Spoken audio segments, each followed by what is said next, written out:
ഘട്ടം ഇരട്ട കൊലപാതക കേസിൽ വലിയ വഴിത്തിരിവാണ് സംഭവിച്ചുകൊണ്ടിരിക്കുന്നത്. പ്രതി സജി 8 വർഷം മുമ്പ് കാണാതായ അച്ഛനെയും ഒന്ന് കുഴിച്ചു മൂടിയതായി പോലീസ് സംശയിക്കുന്നു. ചില സൂചനകൾ പോലീസിന് ലഭിച്ചിട്ടുണ്ട്. പിതാവ് മാത്യുവിനെ കൊലപ്പെടുത്തി സജി കുഴിച്ചു മൂടിയെന്നുള്ള സംശയത്തിൽ ഇപ്പോൾ പുരയിടം കുഴിച്ചുള്ള തെളിവെടുപ്പ് പുരോഗമിക്കുകയാണ്. രാഹുൽ സുരേഷ് വിവരങ്ങൾ നൽകും. രാഹുൽ, ഇപ്പോൾ 20-25 മിനിറ്റെങ്കിലുമായി JCB കൊണ്ട് മണ്ണ് മാന്തിയുള്ള പരിശോധന തുടങ്ങിയിട്ട് എന്തെങ്കിലും തെളിവുകൾ ലഭിച്ചിട്ടുണ്ടോ പോലീസിന്? ഏറ്റവും സുപ്രധാനപ്പെട്ട വിവരം അസ്ഥിയുടെ ഒരു ഭാഗം ഈ മണ്ണ് മാറ്റിയുള്ള പരിശോധനയിൽ കണ്ടെത്തിയിരിക്കുന്നു എന്നതാണ് ഏറ്റവും പ്രധാനപ്പെട്ട കാര്യം. അതിലിനിയിപ്പോൾ മണ്ണ് മാറ്റി കൂടുതൽ പരിശോധിച്ചാൽ മാത്രമാണ് കൂടുതൽ അസ്ഥിയുടെ ഭാഗങ്ങൾ ഇവിടെ നിന്നും കണ്ടെത്താൻ സാധിക്കുമോ എന്നതിൽ ഒരു വ്യക്തത വരികയുള്ളൂ. എന്തായാലും ആദ്യഘട്ടത്തിൽ മണ്ണ് മാറ്റിയുള്ള പരിശോധനയിലാണ് അസ്ഥിയുടെ ഒരു ചെറിയൊരു ഭാഗം ആ ഭാഗം കണ്ടെത്തിയിരിക്കുന്നത്. ഇനിയിപ്പോൾ പോലീസ് ഇപ്പോൾ വീണ്ടും കൂടുതൽ മണ്ണ് മാറ്റി ആഴത്തിൽ മണ്ണ് മാറ്റി പരിശോധിച്ചുകൊണ്ടിരിക്കുകയാണ്. കൂടുതൽ മണ്ണിൻ്റെ അസ്ഥിയുടെ ഭാഗങ്ങൾ ലഭിക്കും എന്ന് തന്നെയാണ് പ്രതീക്ഷിക്കുന്നത് ചെയ്യുന്നത്. ഇവിടെ തന്നെ ഈ മാത്യുവിനെ കൊന്നു കുഴിച്ചുമൂടി എന്ന നിഗമനത്തിലേക്ക് പോലീസ് എത്തുകയും ചെയ്യുന്നുണ്ട്. അതുകൊണ്ട് തന്നെ കൂടുതൽ മണ്ണ് മാറ്റിയുള്ള പരിശോധനയിലേക്ക് പോലീസ് കടക്കുകയാണ്. അതുകൂടാതെ ഒരു പുരുഷന്റെ വസ്ത്രവും ആ സ്ഥലത്ത് നിന്നും കണ്ടെത്തിയിട്ടുണ്ട്. പാൻ്റാണെന്ന് തോന്നുന്നു. ഷർട്ടും പാൻറ്റും അവിടെ നിന്നും കണ്ടെത്തിയിട്ടുണ്ട് എന്നതാണ് എടുത്തു പറയേണ്ട കാര്യം. ഇനി ഈ ലഭിച്ച വസ്ത്രവും ഈ അസ്ഥിയും 8 വർഷം മുമ്പ് കാണാതായ ഈ സജിയുടെ പിതാവ് മാത്യുവിന്റെ തന്നെയാണോ എന്നുള്ളത് ഉറപ്പിക്കണം.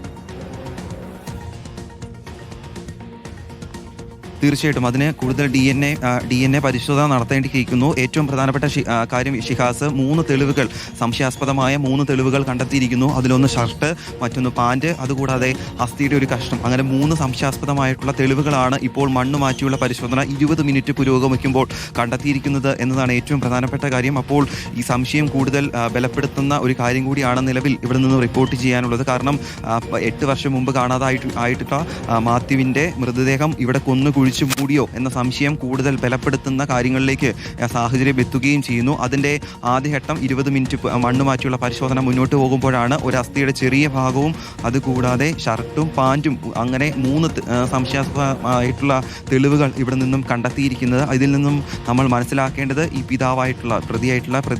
പ്രതി സജിയുടെ പിതാവ് മാത്യുവിനെ ഇവിടെ തന്നെ കൊന്നു കുഴിച്ചു മൂടിയോ എന്ന സംശയത്തിലേക്ക് പോലീസ് നീങ്ങുകയുമാണ്. ഇനിയിപ്പോൾ കൂടുതൽ മണ്ണ് മാറ്റിയുള്ള പരിശോധനയിൽ അതിലൊരു വ്യക്തത വരികയും ചെയ്യും.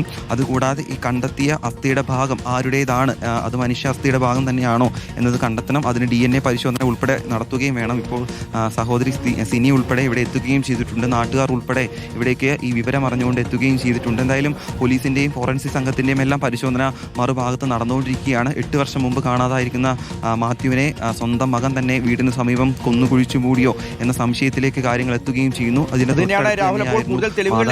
പ്രധാനപ്പെട്ട കാര്യം 8 വർഷം മുമ്പ് ഇയാളെ കാണാതാവുന്നു.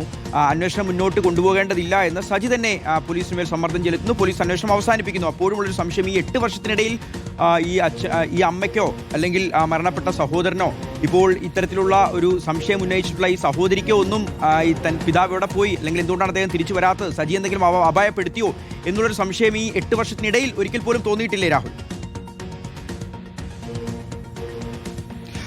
അത് തന്നെയാണ് ഷിഹാസ്. ആദ്യത്തെ ഇരട്ടക്കൊലപാതകവും ഈ തിരോധാനവും തമ്മിൽ ബന്ധപ്പെടുന്നത് അങ്ങനെ തന്നെയാണ്. നമ്മൾ ആദ്യം തന്നെ റിപ്പോർട്ട് ചെയ്തിരുന്നു. അതായത് ഇരട്ടക്കൊലപാതകം ഈ സഹോദരൻ്റെയും മാതാവിൻ്റെയും കൊലപാതകത്തിലേക്ക് എത്തിച്ചത് ഈ പിതാവിൻ്റെ തിരോധാനവുമായി ബന്ധപ്പെട്ട എന്തെങ്കിലും കാര്യങ്ങളാണോ എന്ന സംശയം ആദ്യം തന്നെ ഉണ്ടായിരുന്നു. മുമ്പ് ഞാൻ പറഞ്ഞ പോലെ തന്നെ ഇപ്പോഴുണ്ടാകുന്നൊരു സംശയം ഇതാണ്. അതായത് ഈ മാത്യുവിനെ ഒന്നെങ്കിൽ അപായപ്പെടുത്തിയ കാര്യം ഈ മാതാവിനും അല്ലെങ്കിൽ സഹോദരനും അറിയാം. ആ കാര്യങ്ങൾ പുറത്തു പറയേണ്ട സാഹചര്യത്തിലേക്ക് എത്തിയപ്പോഴാണോ രണ്ടുപേരെയും കൊന്നു കുഴിച്ചു മൂടി എന്നൊരു സംശയം ഇപ്പോൾ കൂടുതൽ ബലപ്പെടുന്നു എന്നതാണ് എടുത്തു പറയേണ്ട കാര്യം. മറ്റൊന്ന് സിനിയുടെ കാര്യമാണ്. സിനി വിവാഹം കഴിച്ചു പോയൊരു സ്ത്രീ കൂടിയാണ്. അപ്പോൾ ഈ സജി പലപ്പോഴും ഈ സിനിയെ ഭീഷണിപ്പെടുത്തുന്ന സാഹചര്യം ഉണ്ടായിരുന്നു. ഇവിടേക്ക് എത്തിയിട്ടുണ്ടെങ്കിൽ നിന്നെയും വകവരുത്തും എന്നത് പലതവണ പറഞ്ഞിരുന്നു എന്ന് സിനി തന്നെ നമ്മളോട് പറയുകയും ചെയ്തിരുന്നു.